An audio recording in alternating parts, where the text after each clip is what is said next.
When I was just a little squirt, my family had a 51 Nash, just like this one, and the seats folded down in this, and we went to the ocean. My mother, father, brother, sister, and I all slept in this at the same time. That would have been crowded. Very crowded. Very, very unique car. Tell us about this. Well, when I was in high school, no father would let his daughter go out with you if you had a Nash. Yeah, yes. Right? The Nashes were unique in that the seats folded down and became a bed. So we'd take them to the drive-in theater, but the girls weren't with us. You wish they were. Yeah, I sure would. These were very unique design, even for the time. How did they go over in the market? Were these pretty popular cars? No, a lot of the cars were used by government because the Nash had reduced the price in them so that they could compete in auctions for government use.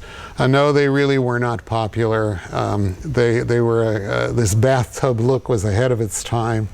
The car itself is a very well-running car. It has 6-cylinder engine, economy to run. Handles well, but didn't sell well. Mm-hmm. The folding bed seems like one of those things that's like, well, why doesn't everybody do this? Why didn't Ford make one? Why didn't Plymouth make one? It makes so much sense. I guess it's the reputation of a car with a bed in it.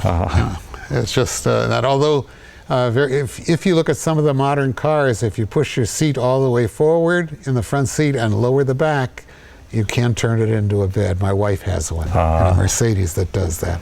At one time in the past, Nashes, I think, were considered just another good car that was out on the market, and then they slowly kind of became grandma and grandpa cars or less desirable cars, or why do you think that happened? Well, the small independent car manufacturers really had a problem because they didn't have the economies of scale, and it cost them more to make a car than the big three at the time.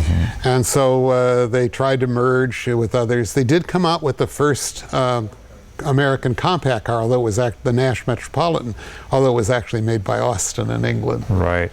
So they did try that, but with all of the problems we can see today with cars being manufactured and competition, Nash just couldn't compete.